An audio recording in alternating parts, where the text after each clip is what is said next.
میرا نام شبانہ ہے۔ میرا بچپن کراچی کی گلیوں میں کھیلتے کودتے گم ہو گیا۔ میرے والد کب کراچی شفٹ ہوئے معلوم نہیں، مگر میں 10th میں تھی جب انہیں اپنے آبائی شہر کی یاد ستانے لگی۔ انہوں نے واپسی کا فیصلہ کر لیا۔ ان کا یہ فیصلہ میرے لیے کسی سانحے سے کم نہ تھا۔ چھوٹا شہر اور گھٹن زدہ ماحول، مگر مرتا کیا نہ کرتا، رہنا تو تھا نا۔ آنے سے 1 سال بعد میری شادی کر دی گئی۔ وہ ایک چھوٹا سا محلہ تھا۔ بہت سی خوبیاں تھیں اس محلے میں۔ لوگ ایک دوسرے کے دکھ درد میں احساس کرتے تھے۔ وہاں کے لوگوں میں ایک پلیٹ میں سالن کو بانٹ لینے کا حوصلہ تھا۔ دیر رات کسی کی مشکل میں فیملی کی طرح بھاگ دوڑ کرنے کا فن بھی تھا، مگر کچھ خامیاں بھی تھیں۔ وہاں آپ کی پرائیویسی کوئی نہ تھی۔ آپ کے گھر کا دروازہ فجر سے کھلے گا تو عشاء تک کھلا ہی رہے گا۔ بند رکھنے کا رواج نہ تھا۔ جو بند کرو تو بار بار کی دستک آپ کو کنڈی کھولنے تک مصروف رکھتی۔ محلے دار خود کو رشتہ دار سے بھی بڑی کسی مسند پہ فائز سمجھتے۔ ہر چیز میں ٹانگ اڑانا اپنے لیے اولین فرض تھا۔ قصہ مختصر یہ کہ ایسے ہی ماحول میں میرا گھر تھا۔ شادی کے بعد 2.5 سال تک میں ماں بننے کے کوئی آثار نہیں تھے۔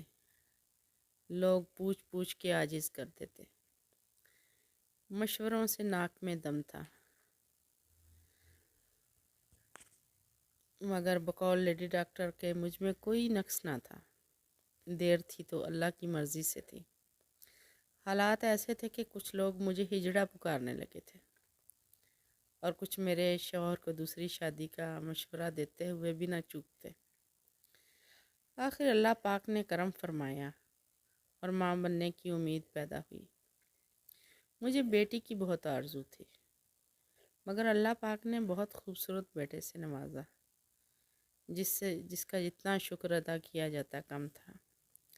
2.5 سال بعد میں پھر سے امید سے تھی، اور میری زبان پر بیٹی کے لیے ہی دعا تھی۔ میں نے تو گویا اللہ پاک سے ضد پکڑ لی تھی کہ بس چاہیے تو بیٹی چاہیے۔ آخر وہ دن آ گیا جب میں ایک بیٹی کی ماں بن گئی۔ بچی بے حد کمزور تھی۔ وہ پیدائش پرائیویٹ ہاسپٹل میں ہوئی تھی۔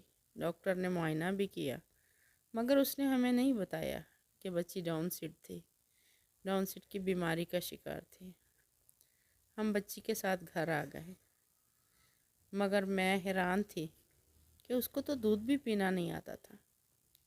حالانکہ بچے تو چھاتی منہ میں ڈالتے ہی چوسنا شروع کر دیتے ہیں، مگر اس کے منہ میں تو مجھے دودھ نچوڑنا پڑتا کہ وہ بھوکی نہ رہے۔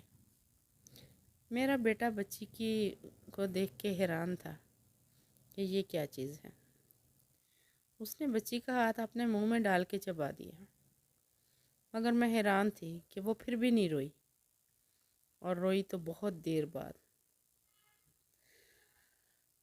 اگلے دن بچی کو سانس لینے میں دقت تھی۔ ٹونے ٹوٹکے کرتے 3را دن ہو گیا۔